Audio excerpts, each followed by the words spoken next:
Berikut ini beberapa pengertian organisasi kantor berdasarkan pendapat para ahli sebagai berikut.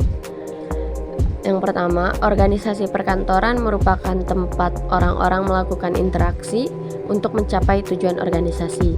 Lalu yang kedua, organisasi kantor merupakan sebuah kerangka dasar yang di dalamnya terdapat individu-individu yang melakukan kegiatan dalam bentuk menerima, menyimpan, mengolah, dan menyajikan informasi juga merawat aktiva.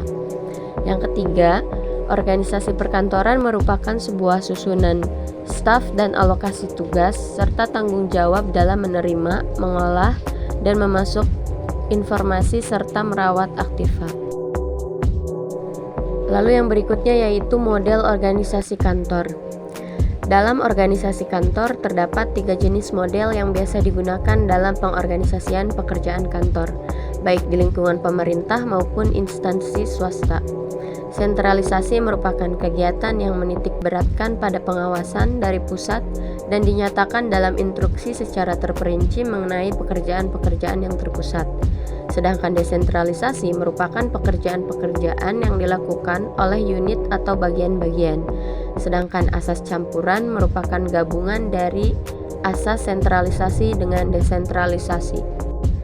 Konsep komunikasi kantor merupakan proses penyampaian pesan dari komunikator kepada komunikan melalui media tertentu dengan bahasa tertentu yang terjadi pada kantor, atau bisa dikatakan sebagai proses penyampaian berita atau informasi dari satu pihak berwenang ke pihak lainnya yang terjadi dalam satu kantor. Nah, berikut ada bentuk-bentuk dari komunikasi kantor. Yang pertama, formal. Komunikasi formal dirancang supaya kantor atau organisasi mudah dalam melakukan pertukaran informasi, baik secara vertikal, horizontal, ataupun diagonal. Komunikasi ini dilakukan sesuai dengan struktur hierarki dalam kantor yang telah direncanakan sebelumnya. Yang kedua, informal. Bentuk komunikasi ini tidak mengandalkan susunan struktur hierarki, melainkan hubungan yang sifatnya lebih pribadi.